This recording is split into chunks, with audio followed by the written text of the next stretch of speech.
সাকিবের জীবনটাই যেন পুরোপুরি বিতর্কিত এক অধ্যায়। যেখানেই তিনি যাক, কোনো কিছুতেই যেন বিতর্ক তার পিছুই ছাড়ে না। সাকিব আল হাসান যে ফুরিয়ে যাওয়ার পাত্র নয়, সেটা তিনি প্রমাণ করলেন আবারও।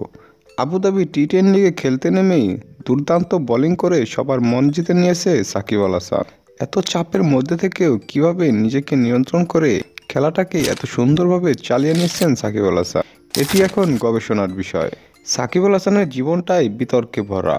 পরবর্তীতে রাজনীতি অঙ্গনে পা দিয়েই সাকিব আল হাসানের বিতর্ক আরও ছড়িয়ে পড়েছে বিশ্বজুড়ে। এমনকি শেখ হাসিনা সরকার পতনের পর সাকিব আল হাসানের নামে হত্যা মামলাও করা হয়েছে, যে কারণে মানসিকভাবে পুরোপুরি ভেঙে পড়ার কথা সাকিব আল হাসানের। তবে তার পুরোপুরি বিপরীত সাকিব আল হাসান। বড় বড় বাধাকে তিনি কিছুই মনে করেন না।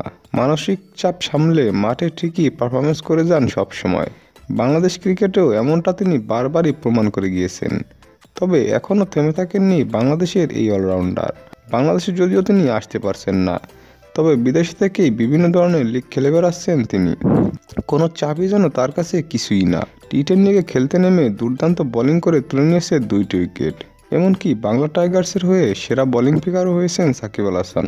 দর্শক, এতটা চাপ সামলে সাকিব আল হাসানের এমন অসাধারণ বোলিং পারফরমেন্স আপনাদের কাছে কেমন লেগেছে?